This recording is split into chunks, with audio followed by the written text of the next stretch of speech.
né? Para aqueles que não conhecem, meu nome é Alexandre Martins e hoje a gente vai dar continuidade aí à nossa segunda aula do nosso treinamento GNU Linux 0800, tá certo? Bom, hoje a gente vai começar, né, falando, na verdade, sobre estrutura de diretórios, tá? Na aula passada eu tinha falado que o Linux, né, ele não é igual ao Windows no sentido de você ter o C dois pontos como a raiz do sistema e a partir do C dois pontos você ir navegando, mas para você acessar uma outra unidade você tem que acessar o D dois pontos, E dois pontos, enfim. O nosso Linux não, o nosso Linux tudo nele inicia a partir do barra, tá certo? Então, basicamente, essa aqui seria um exemplo da nossa estrutura, né, de diretórios, mas a gente vai entender agora o que significa, pelo menos num primeiro nível ali, a maioria deles, tá certo?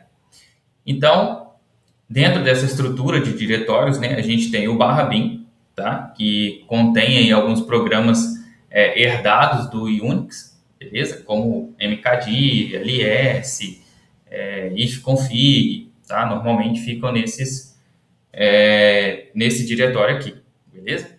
A gente tem o barra dev, tá? Que nos sistemas aí Unix-like, inclusive acho que no macOS também é assim, são armazenadas as informações de dispositivos, tá? Então, unidade de disco, né, CD, DVD, pendrive, webcam, tudo que for device, né? Então, o barra dev ali não é de development, é de device, fica armazenado nesse arquivo, tá certo? Nesse diretório, quer dizer. O barra etc, o etc ele é um dos principais aí diretórios que armazenam a parte de configuração do sistema. Eu costumo falar que ele aí pode ser comparado ao System 32, tá? Do Windows, porque toda a parte de configuração ali do sistema mesmo fica dentro desse diretório. Então, quando a gente for fazer alguma configuração de usuário, por exemplo, né? Tipo, adicionar algum novo usuário, manipular configurações de rede, a gente vai sempre ter que entrar em barra etc, beleza? O barra home, né? A gente falou bastante dele na aula passada, então ele armazena os subdiretórios, os diretórios e arquivos dos usuários, tá certo? O barra lib contém as bibliotecas, né, do que o sistema precisa para funcionar, tá? Já seria as suas DLLs, vamos dizer assim, tá? O barra proc, ele é recriado a cada vez que o sistema boota, né? Então ele possui ali alguns arquivos que armazenam informações que são manipuladas diretamente pelo kernel, beleza? O barra sys, né? Ele também tem um sistema de arquivo próprio, tá? E ele disponibiliza também informações para o kernel, tá? Sobre os dispositivos e barramentos da nossa máquina, tá joia? E o barra tmp é um diretório temporário, né? Na aula passada também eu falei sobre ele. Então a gente armazenava alguma coisa nele ali, o sistema rebutava e tudo ali já era apagado também, tá? Aí a gente tem o barra SE, que ele possivelmente ele é um dos maiores diretórios aí a nível de quantidade de arquivo e subdiretórios, tá? Ali vem algumas configurações e binários de softwares terceiros, vamos dizer assim. Ó. Quando você vai e adiciona algum pacote, né, algum software via repositório, por exemplo, a gente vai aprender isso mais para frente. Normalmente ele vai para a barra USR, barra bin, por exemplo, tá? E também tem alguns lá que é barra SBIN, quando é algum software que ele precisa de permissões especiais, né? Ser executado como root, por exemplo, tá? E lá dentro também tem a parte de documentação, a parte de código-fonte, enfim, tudo lá para dentro de barra USR, beleza? O barra var, ele é um diretório variável, né? O que significa isso? Arquivos de log, né? Banco de dados, esse tipo de informação que varia de acordo com que você vai usando o sistema, fica tudo armazenado em algum diretório dentro de barra var, entendeu? Então, assim, vamos supor, a gente atualizou o sistema, né? A gente fez o download de alguns pacotes para atualização, para instalação, enfim, isso tudo fica onde? Fica armazenado num cache lá dentro de barra var, tá? Isso aí eu vou mostrar, né, ao longo do nosso treinamento, vou exemplificando algumas coisas que, hora ou outra, a gente vai usar esses tipos de arquivo, diretório, enfim. O barra opt, tá? Ele vem de optional, seria pacotes que a gente instala no nosso sistema e normalmente eles te dão a opção de você configurar um lugar para ele ser instalado. Um exemplo disso seria o próprio TeamViewer, né? Você, no momento da instalação dele, você aponta um lugar para ele ser instalado e você pode optar ali por esse diretório opcional, né? De optional. E aí alguns pacotes, por padrão, também já utilizam lá, tá? O barra boot, né? Esse aí dispensa comentários, então todas as informações relacionadas ao boot da máquina fica lá dentro, então a partir de EFI, né? Ou informações relacionadas a como a máquina vai startar, então fica tudo ali dentro de barra boot, tá certo? O barra media, esse aí é um diretório, barra media barra MNT, é um diretório que a galera faz muita confusão. Por quê? Porque ambos eles são voltados para ponto de montagem de unidade de disco. Tá? O que seria ponto de montagem? Como eu disse, o barra dev ele identifica os dispositivos como arquivos, certo? Seria como um objeto lá. Só que você acessar direto o barra dev, você não consegue fazer o acesso a uma unidade de disco, por exemplo. Para isso, você tem que montar essa unidade de disco para ela se tornar disponível para ser utilizada no sistema. E como é que isso é feito? Você diz, né, qual dispositivo você quer montar e onde você quer montar. Então, por convenção, o barra mídia, nele é montado apenas dispositivos removíveis, né, pendrive, CD, mais o que a gente tem de mídia removível? HD externo, enfim, esses dispositivos que a gente pluga e despluga da máquina, tá?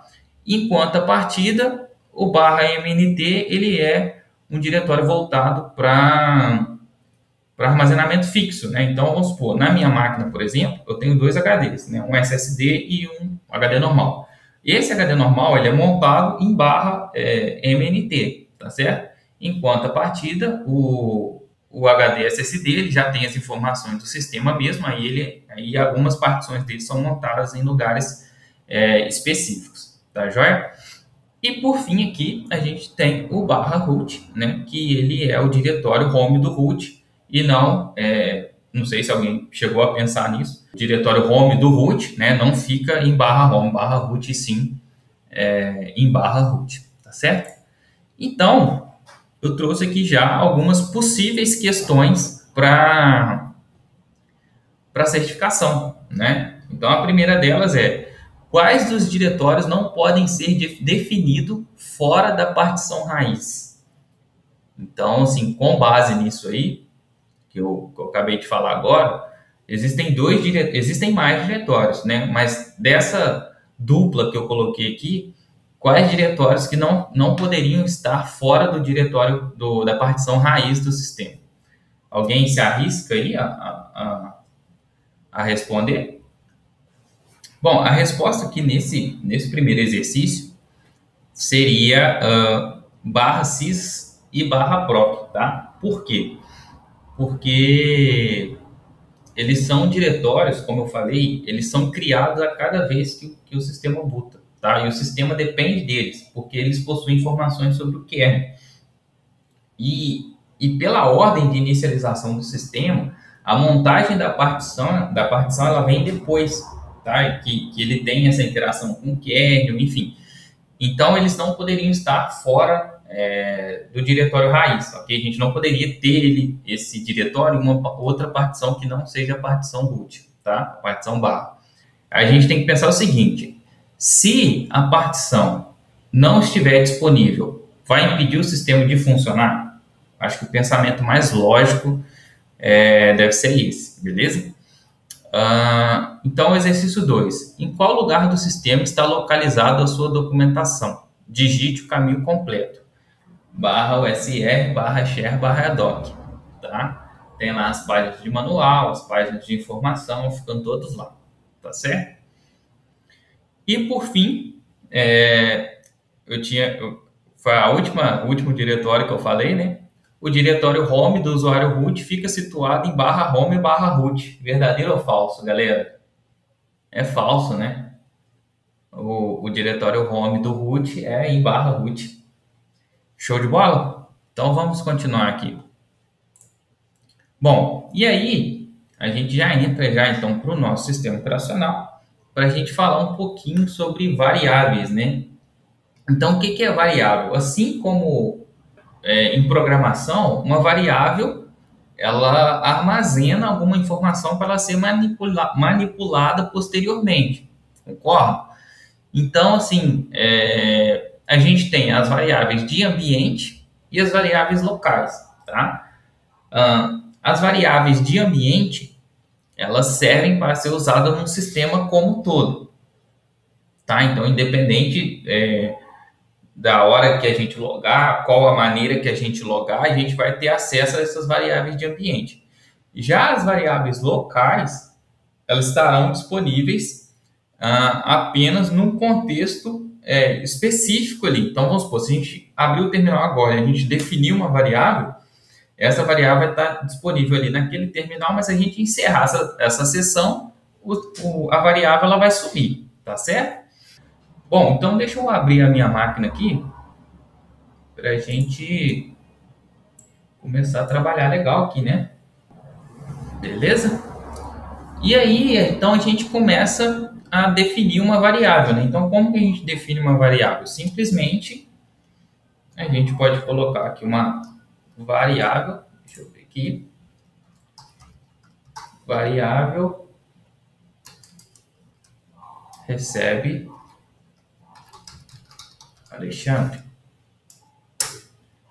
tá certo?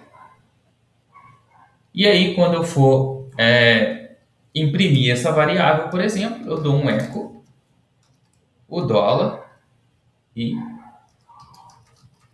variável. E aí ela imprime aqui para mim o resultado, né, o conteúdo aí dessa variável, tá certo?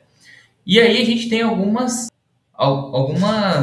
comandos aí para manipular a variável, né? Então, o primeiro deles seria o comando env, tá? O que o comando env faz?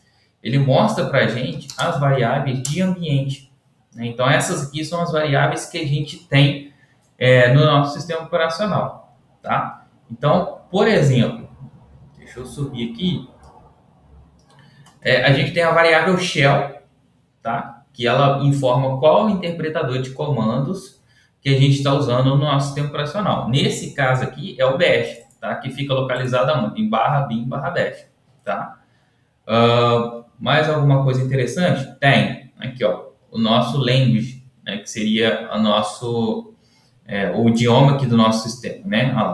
É o PTBR, o PT e o inglês, tá? O EN, beleza? A versão do Cinnamon, né, que é o nosso ambiente gráfico aqui, né, 4.8.6, né, o processo do SSH Agent, tá aqui, deixa eu ver se tem mais alguma coisa aqui, ó, o PWD, então se a gente der um eco no PWD, ele vai mostrar qual que é essa variável, né, ao passo que se a gente pegar e der um CD, alguma coisa, essa variável ela é modificada dinamicamente, tá? Logname, né? É o nome, o login do usuário que está manipulando, né, o sistema operacional. O diretório home, né? A variável home mostra aqui o diretório desse usuário. E isso aqui a gente pode usar em scripts, né? Então, se a gente precisar de acessar utilizar alguma variável, por exemplo, a gente tem essas variáveis aqui que já estão disponíveis aí para a gente no sistema, tá joia? E aí tem algumas aqui que eu defini aqui como importantes, né? Então, por exemplo, seria a shell, que eu já falei, né? Echo shell, que já fala que é o /bin /bash, tá? Mas aí teriam outros tipos de shell, né? Como C shell, como o ZSH, né? O fish, o próprio shell, né? O Bourne shell, tá? Então a gente tem alguns tipos de shell que a gente pode estar usando aqui. Qual que é a diferença? Algumas sintaxes, alguns têm recursos a mais, outros de menos, tá certo? Alguns são desenvolvidos numa determinada linguagem, outros são desenvolvidos em outras, tá certo? Bom, e aí tem uma outra variável aqui que ela é muito interessante, que é qual?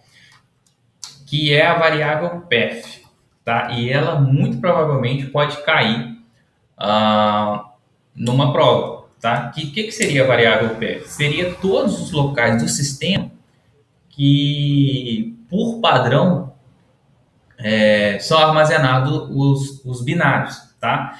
Então, por exemplo, um comando CD, por exemplo, está em algum desses diretórios aqui, tá?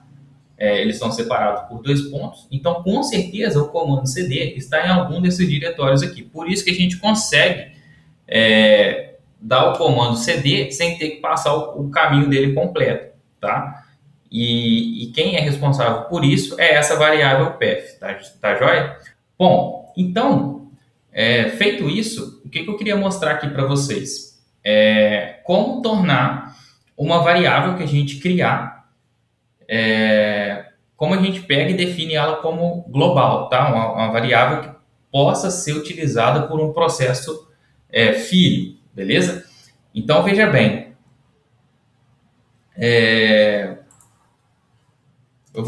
a gente definiu aqui uma variável chamada Alexandre. Não, uma variável chamada variável, né? Então, vamos nela aqui de novo. Ó. Echo variável. É isso mesmo? E aí, veja bem, eu vou chamar aqui um terminal, uma nova seção de terminal. Essa nova seção ela vai ser aberta a partir do nosso terminal inicial, ok? Então, se eu der um comando aqui, ele vai abrir uma outra seção, tá? E o que eu vou fazer? Eu vou tentar chamar aqui a variável que eu criei, tá? Variável. E ela veio vazia, tá certo? Por quê? Porque nesse contexto aqui, a minha variável Alexandre, a minha variável variável, ela é local, ela só funciona dentro desse contexto que a gente tá dentro desse terminalzinho aqui. A partir do momento que eu dou um export na variável, cadê? Variável, ok? E eu tentar abrir aqui o nosso GNOME terminal de novo, eu consigo então, opa, peraí que eu fiz errado. Deixa eu ver aqui, export variável. E agora sim. E agora sim, tá? O que eu fiz? Eu peguei, tornei essa variável acessível pelos processos filhos desse processo inicial, tá certo? Então, eu consegui aqui pegar e tornar essa variável no nível global, né? De modo que ela não ficasse agora dependendo só, disponível só nesse terminal inicial, tá certo? E aí a gente tem aqui também o comando history, tá? O que o history traz para a gente? O history traz o histórico de comandos que a gente já usou até agora. Então a gente executar na nossa máquina aqui o history, ele traz aqui todos os comandos até o momento, tá? Desde a primeira aula, ok? Quando a gente já digitou um comando, a gente tem certeza que digitou um comando, e uma coisa que a gente vai ver é que existem comandos enormes, que a gente vai sair encadeando um comando atrás do outro, a gente usa a opção Ctrl R, uma tecla de atalho, que ela vai fazer uma busca com base na string que a gente entrar com ela, ela vai fazer uma busca nesse histórico. Então, por exemplo, observa que aqui em cima eu tenho o type, né? Eu usei o type aqui para fazer alguma coisa, né? E aí eu não lembro o que eu fiz, mas se eu começar a digitar type, ele começa a me trazer, né, o que eu já digitei, tá? Então, como eu dei o type aqui, ele já me pegou o último type que eu usei no terminal, tá certo? E aí, com isso, basta a gente dar um tab e ele já completa para a gente, tá certo? Isso aí é só uma dica de produtividade no terminal, beleza? E aí, a gente tem o comando file. A gente falou sobre o file na aula passada, que ele informa do que se trata um objeto, né? Então, vamos ver o que a gente tem aqui, ó. Um file, documentos, por exemplo. Ele fala que é um diretório, né? Se a gente der um touch aqui, um touch não, vamos botar um file aqui, /etc pwd, tá? Ah lá, é um arquivo de texto na codificação ASCII2, entendeu? Como eu tinha falado na aula passada, né? O Linux ele trabalha com arquivos sem extensão. Então, na dúvida, a gente pode usar o file aí para manipular e obter essas informações aí dos arquivos e diretórios, beleza? Ao mesmo tempo, a gente tem o comando type, tá? Então, veja bem, o type, ele traz alguma informação sobre um determinado comando, tá certo? Então, por exemplo, se a gente der aqui um type add user, por exemplo, ele fala onde que está esse diretório, ou esse comando, tá? Então, observe o seguinte, eu tinha falado que para a gente chamar um comando, né, sem passar o caminho dele completo, ele tem que estar dentro da variável path. Vocês lembram disso? E se a gente der um echo path aqui, a gente vai achar o USR, né, sbin add-user, que está por aqui. Tá? Em algum lugar aqui a gente tem o USR sbin, tá certo? Então, por isso que a gente já consegue chamar esse comando diretamente. Beleza? Um outro comando aqui que eu queria trazer para a gente hoje, que é o comando ln, tá? O que o comando ln faz? O comando ln ele trabalha e manipula links, tá? Dentro do sistema operacional. Tá? E aí a gente tem dois tipos de link, o hard link e o soft link, tá? Ou link simbólico, né?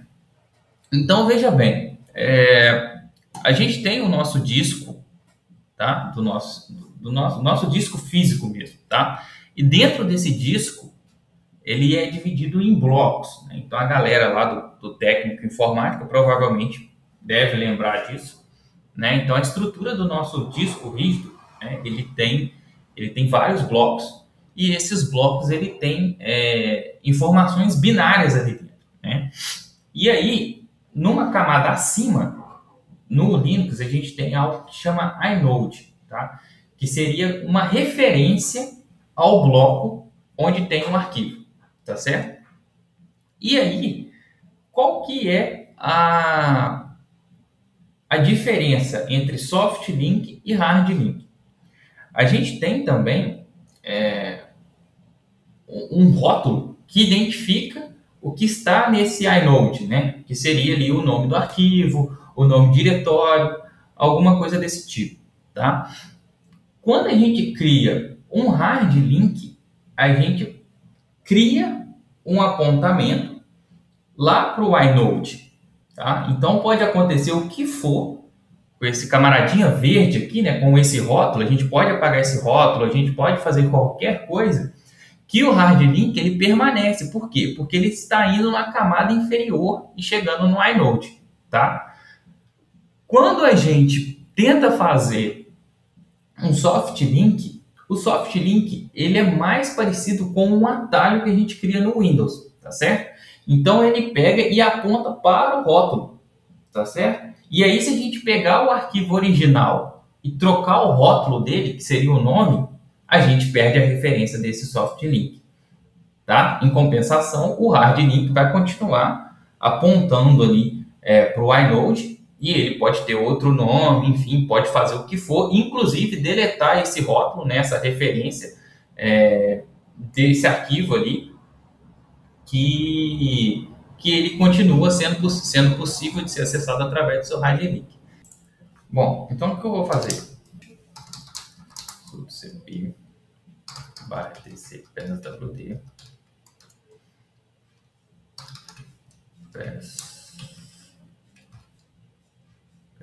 pswd.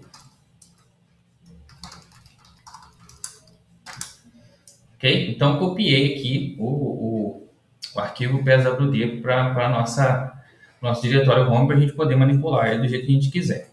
Então o que eu vou fazer? Eu vou fazer um link simbólico ln-s pswd para arquivo de senha. E agora veja só.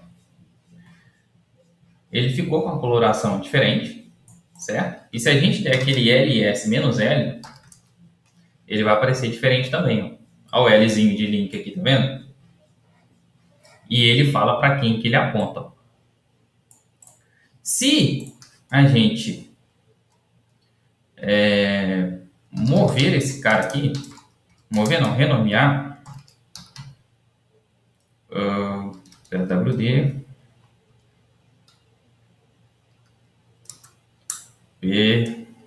pwd 2. Olha só, o link já foi quebrado, tá vendo? Por quê? Porque ele faz esse apontamento para o nome do arquivo, tá? Então, nesse caso aqui, esse link aqui já falhou e a gente não conseguiria mais acessar esse conteúdo aqui, tá? Então, ele tenta ler o arquivo, vai falar que esse arquivo não existe, né? Porque ele vai tentar buscar essa referência, né? E como o nome mudou, não existe mais, e aí ele vai achar que isso foi apagado do nosso sistema, ok? Diferentemente do hard link. Eu acho que o hard link não me permite criar no mesmo diretório. Deixa eu ver aqui, ó. ln pswd2 pswd.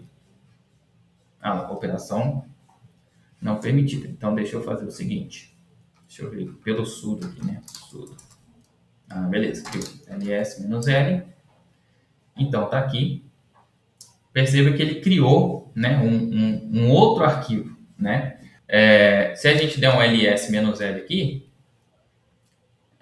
esse segundo campo aqui é referente a quantos rótulos estão apontando para a mesma referência, tá? Então agora são 2. Por quê? Porque a gente tem, nesse caso aqui, a gente tem esse camarada aqui, né? E ele próprio, tá certo? Em compensação, para o pswd2 também são 2, porque tem ele próprio e esse link daqui de cima, tá? Agora, olha que doideira. Se eu pegar e der um mv pswd2 para pswd3, vamos ver o que acontece? Esse pswd que apontava para o pswd2 não sofreu nenhuma alteração, tá vendo? Enquanto a partida, como ele não sofreu nenhuma alteração, o nosso link simbólico também não, né? Porque aqui o link é feito por nome e aqui o link é feito por inode. Tranquilo, galera? Foi rápida a explicação? Ficou alguma dúvida quanto a isso? Tá, e aí, feita então essa ideia aí de hard link, né, link simbólico e tal, a gente vai mudar um pouquinho de assunto, que a gente vai começar a trabalhar então com pesquisa de arquivo, tá? E a gente vai começar a procurar sobre algum determinado arquivo, tá? Algum diretório, binários, executáveis, enfim. E o primeiro comando que a gente vai entender é uma dupla, que é o locate e o updatedb, tá? Então, o que o locate faz? O locate ele faz uma busca por arquivos dentro do sistema, tá? Arquivo, diretório, objetos. Só que essa busca, ela é uma busca rápida, só que há um preço gasto nessa busca, porque essa busca é baseada numa base de dados indexada, tá? Então, ele já tem algumas coisas que já estão indexadas nessa base. Porque nesse caso aqui, ele já veio por padrão no sistema, tá? Mas existe esse sistema que não veio com ele por padrão, e se a gente der essa busca, ele não vai trazer nada, tá? Então, vou dar um exemplo aqui. Ó. Eu vou criar um arquivo chamado modelos. Opa, que arquivo, gente? Tô louco, né? Um arquivo chamado modelos, tá? E vou rodar update DB não. Vou dar um locate modelos. Tá vendo como é que ele não trouxe nada? Então, a cada novo arquivo criado no sistema, a gente tem que rodar um outro cara, que é o update DB. Tá? O update DB. Para quê? Para atualizar essa base de dados, para aí então ele conseguir achar novos arquivos. Tá? Então, ele tem que usar como sudo. Por quê? Porque ele vai fazer uma indexação de todos os arquivos do sistema. Então, feito isso... Opa. Feito isso, ele vai indexar tudo e aí a gente pode buscar novamente que ele já vai ter o arquivo. Mas repara que esse comando ele demorou um pouquinho a ser completado, né? Esse é o preço gasto, tá? Que eu falei.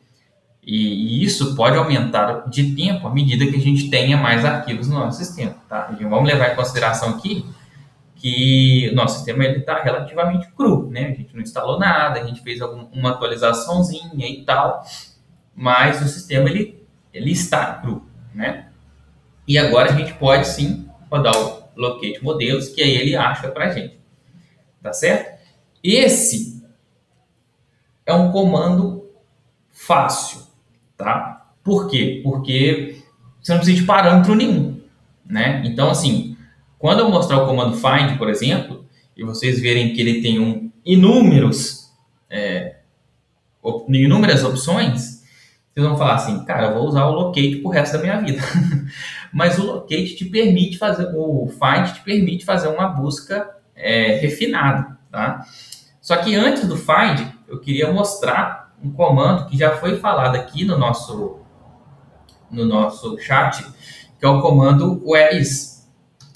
Tá? Que seria, né, o onde está. E aí, se a gente pegar e passar algum comando, por exemplo, como o próprio PSWD, ele traz aqui para a gente as informações acerca do PSWD. Então, veja bem, ele foi lá no binário, né, no /userbin, /usr, /bin PSWD, ele foi lá no etc, que é o arquivo /etc /pswd, e nas partes de manual, tá? Então, olha só, lá na seção 5 do manual, na seção 1 do manual, tá? E aqui um outro comando, né, falando sobre PSWD com SSL, tá certo? Então, ele faz essa busca, tá? E te traz o caminho completo também do arquivo, do binário, tá? E nesse contexto aqui, ele traz nessa sequência, ele traz o binário, o arquivo de configuração e a documentação. Perfeito? E agora sim, Agora a gente vai para o nosso bom e tão temido find, tá? Que basicamente a sua sintaxe é find, deixa eu vir aqui, opa, find o ponto de início da busca que a gente vai fazer, né? Então a gente vai buscar a partir de onde? Do barra home, né? De onde que a gente vai buscar? Então a gente pode colocar barra home. E aí aqui a gente tem algumas opções, tá? Por exemplo, menos name, aí a gente define o name que a gente quer, né? O nome que a gente quer, ou menos e name, que aí ele ignora se é case sensitive, tá certo? O menos type, tá? A gente pode colocar aqui, por exemplo, D de diretório, F de file, tá? De arquivo, o max def, max def. E aí aqui você fala o quão profundo vai ser essa busca, né? Então, tipo, quantos níveis de subdiretório que ele vai fazer essa pesquisa, né? Tem o menos per também, isso aqui é referente a permissionamento, tá? O menos regex, que é para a gente usar expressão regular aqui nessa busca, e o menos size.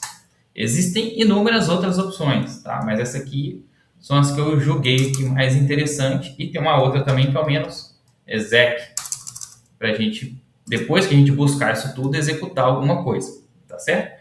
Então, vamos dar um exemplo aqui. Find barra home menos name Alexandre. E ele buscou aqui, então, o meu diretório Alexandre, tá? A gente não especificou tipo, então ele vai buscar qualquer coisa, tá certo? Por exemplo, se a gente fizer o seguinte, um barra, e aí como a gente vai buscar do barra, a gente usa o sudo, porque se der algum problema de permissão de acesso, o sudo já livra a gente disso, tá? E eu quero ver alguma coisa relacionada a TMP. E aí ele vai buscar pra gente, tá? Tendo a string TMP, ele busca. Então, todos os arquivos dentro de TMP, né? E algum outro local que tiver algum outro subdiretório que chame TMP, ele vai buscar, tá? Então, veja bem, ele foi em diversos lugares, ó, barra lib, lá no final tinha um TMP, ele trouxe, tá? Barra var, barra lib, OpenVPN, enfim, barra var, spoolcups, TMP. Então, assim, alguns diretórios de serviços, né, tem esse TMP, né? O cups, por exemplo, aqui é serviço de impressão, né?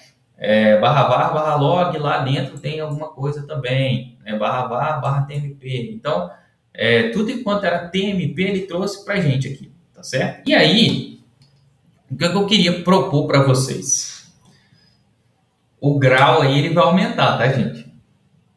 Mas essa que é a ideia mesmo. Se ficar na dúvida, abre o manual e procura a opção aí exata para chegar nessa opção, beleza? Para chegar no resultado, na verdade, né? Bom, então a gente vai dar um find, tá? Como a gente não sabe onde esse diretório está, a gente usa o sudo.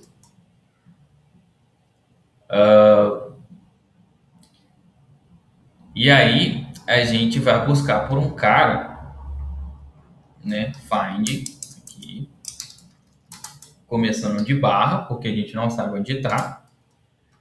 Menos name partial, ok? E a gente sabe que é um diretório, né? Então, menos type D, certo? E aí, o que vier disso aqui, o que a gente vai fazer? Um ls menos l, menos ld, né? Então, a gente coloca o menos exec, certo? E aí, o que a gente vai fazer? O que vier disso aqui,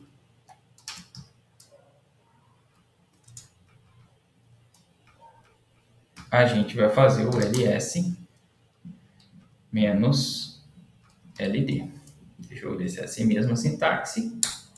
Podemos. Feito. Então ele achou para a gente aqui, ó, 3 diretórios, tá? Parte, ó. E depois que ele achou, ele executou o ls-l. Tá certo? Os atributos faltando, Lucas, eram exatamente esses aqui, tá? Ó. Que isso aqui é uma sintaxe exclusiva do exec. Beleza? Que aí nada mais é que, olha, executa isso, executa esse comando aqui no que vier, né? Que é essas duas chavezinhas aqui, ok? E aí aqui é só um contrabarra, ponto e vírgula para a gente encerrar o comando. Beleza? Mas isso aí tá na documentação. Tá? Por isso que eu tinha falado.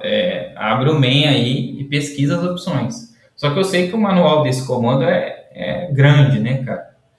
Então, como aqui a gente não tem muito tempo, a ideia foi justamente mostrar o quão refinado a gente consegue ir nessa busca, né? E aí, curtiram? Curtiram esse exercício? Esse foi mais trabalhado, né? Bom, então aqui, o que a gente vai fazer? Deixa eu voltar aqui com o slide, que aqui a gente vai entrar em alguns arquivos e diretórios importantes e esses caras aqui vão fazer parte da vida de vocês, tá? Então veja bem, o arquivo barra tc barra pswd, tá? Então esse arquivo ele armazena as informações relacionadas aos usuários do nosso sistema, sejam eles usuário root, usuário comum, igual o nosso usuário, ou usuário do sistema, tá certo? Barra etc barra fstab, ele apresenta as entradas, os pontos de montagem que algum dispositivo vai ser montado durante o boot, tá? Ah, Alexandre, como assim? Bom, o nosso sistema ele tem uma partição só, tá certo?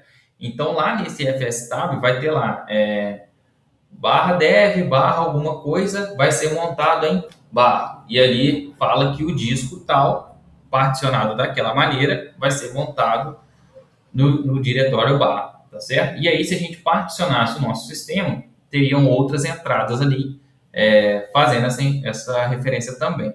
Uma segunda entrada que a gente vai usar lá é a respeito da swap, tá? Que seria aí uma partição para fazer troca de informação quando a nossa memória estiver aí toda ocupada, tá? A grosso modo seria isso. Barra log, barra log. E aí a gente já meio que falou sobre ele. É onde ficam os principais arquivos de log do nosso sistema, tá? E dentro dele tem o barra log barra syslog, tá certo? Que esse aí pode ser considerado o principal arquivo de log do nosso sistema. Barra etc barra scale. O barra etc barra scale, ele seria tipo o diretório do Windows User Default, eu acho que é isso. É que é o seguinte, o que você criar nesse diretório, quando você criar um novo usuário, ele traz essas informações para ele, entendeu? Então, hoje, se o nosso diretório home tem ali área de trabalho, documentos, né, alguns arquivos ocultos, isso tudo foi definido em algum lugar. Onde foi definido? No barra etc barra scale, tá certo?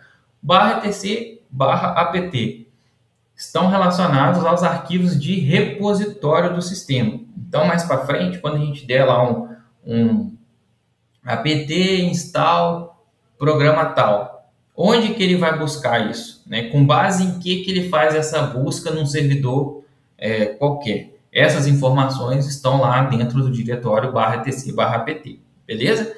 E o barra etc barra services. Esse arquivo, eu utilizo ele como forma de consulta e estudo na área de rede de computadores. Por quê? Nele tem todos os serviços e suas respectivas portas, tá? Então, assim, se você quiser saber qual a porta que funciona o protocolo SNMP, você vai nesse arquivo, tem lá RDP, tem lá MySQL, PostgreSQL, tudo tem nesse arquivo. Então, esse arquivo ele é mais um arquivo de consulta do que qualquer outra coisa, na minha opinião, tá? E aí, a gente vai entrar num cara aqui que exibe o conteúdo de arquivos, que é o comando cat, tá? Então, eu volto no meu terminal aqui e a gente vai começar a explorar esses arquivos que eu falei. Então, o primeiro deles, /etc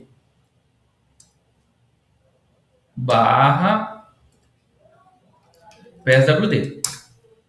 E aí ele trouxe as informações, né, acerca dos nossos usuários. Então, veja bem, o meu usuário aqui, ele está cá embaixo.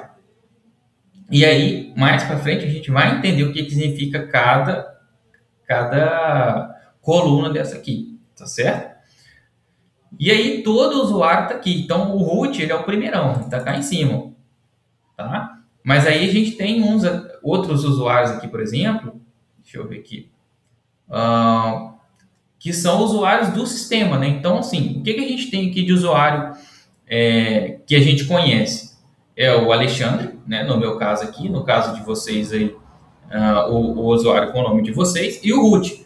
Mas esses outros aqui são tudo usuário do sistema, tá? A gente não consegue logar com eles. Até porque aqui na frente, ó, tem um no login, tá vendo? Isso aqui eu vou explicar mais para frente o que é. Mas o nosso sistema tem esse monte de usuário do sistema aqui, tá certo? FSTab, né, /etc /FSTab, também mostra algumas informações para a gente. Então, cat /etc /FSTab. E aí ele traz justamente o que eu tinha falado, né? Então, ó, cadê? Ó? Ele fala que um determinado dispositivo, tá, é montado em barra com o sistema de arquivo tal e tem algumas opções aqui caso dê algum problema, tá? Nesse caso aqui, a gente tem também o /boot EFI e o swap, que ele criou o swap num arquivo, né? E existe esse arquivo aqui, se a gente for listar ele aqui, ó, /swap, tá lá, ó, cadê? Swap file, tá? Por isso que aqui na frente não tem um lugar para ele ser montado, né? Só simplesmente o lugar dele fixo mesmo e as opções dele aqui depois, tá certo? E aí, vamos dar uma última olhada aqui no /etc /services, e aí sim ele traz o que eu falei, né? As portas todas aqui, como é que funciona isso, tá? E aí, olha só que interessante. Da mesma forma que o cat ele exibe um arquivo, né, do seu começo até o final, o tac exibe o arquivo do seu final até o começo. Então, por exemplo, o tac /etc pswd ele exibiu o root, que era o primeiro lá, como o último. E o Alexandre provavelmente aqui está em segundo, beleza? Então, ele simplesmente inverte a ordem de exibição aqui do conteúdo, tá? Bom, e aí a gente tem o comando less. O que o comando less faz? Ele, ao invés dele simplesmente cuspir todo o texto na tela, ele permite a gente navegar pelo arquivo, tá? Então, veja bem, ó, less /etc /services. Então, ele não imprimiu tudo, tá vendo? Ele permite aqui que a gente vá navegando por esse arquivo, tá certo? E aí existem alguns comandos internos. Então, por exemplo, se a gente quiser procurar uma palavra aqui, por exemplo, a gente pode simplesmente pegar e, sei lá, 3389, tá? E ele busca pra gente, tá certo? E aí, se a gente quiser tentar ir para uma próxima, a gente usa o N, por exemplo, né? Não tem. E o P para voltar. Ok? para sair Q, tá certo? Então, isso aqui são comandos para a gente aprender, né, a exibir arquivos, tá certo? E aí a gente começa, então, a fazer a manipulação desses caras, tá? E aí entra um comando chamado WC, ou Word Count, tá ok? Que na sua saída padrão, ele imprime a quantidade de linhas que tem num arquivo, a quantidade de palavras e a quantidade de caractere. Por exemplo, wc/etc/pwd, tá? Então ele tem 46 linhas, 85 palavras e 2.803 caracteres. Uma coisa aqui que a gente tem que ser levado em consideração é que um espaço ele é um caractere, um enter ele é um caractere, tá? A gente não vê, mas ele existe, tá certo? E aí existem algumas opções para a gente simplesmente pegar só a quantidade de linha, só a quantidade de palavras, só a quantidade de caractere, tá certo? Isso está lá no slide, beleza? E o comando sort também. O comando sort não vem de dar sorte, e sim de organizar, tá? Aqueles algoritmos de organização, Bubble Sort, né? Os sortes todos da vida. Permite, então, que a gente organize um arquivo, tá? Então, por exemplo, de novo. Então, cat/etc/services. A gente tem esses caras aí, né? Eles estão organizados aqui por portas, certo? Eles estão organizados, deixa eu ver se aqui é por porta mesmo. Eles estão organizados por portas, começando da porta 1 aqui, tá certo? Mas e se eu quiser, por exemplo, organizar de outra maneira? etc/services. Repara que a organização aqui já mudou, né? Agora ele está em ordem alfabética. Concorda que as linhas aqui já estão em ordem alfabética? Então, veja bem, ele começou por um espaço vazio, né? Depois olhou os caracteres especiais e assim começou, né, com a letra A aqui, tá? E aí existem alguns parâmetros, né, para a gente organizar, por exemplo, com base na coluna 2, né, que seria a opção "-k", por exemplo, tá? E aí, outras opções, como organizar apenas por caractere alfanumérico, ignorar aqui os caracteres como espaço, como caractere especial, enfim, tá? Tem como inverter essa ordenação, né? E tem como também a gente organizar por esses caracteres aí em branco, né? Não, então, ele não altera o arquivo. Tanto que se a gente der um cat aqui de novo, excelente pergunta, tá, cara? Se a gente der um cat de novo, ele está organizado, normalmente, tá? Pelas portas, inclusive. Então, ele ordena só a saída, tá ok?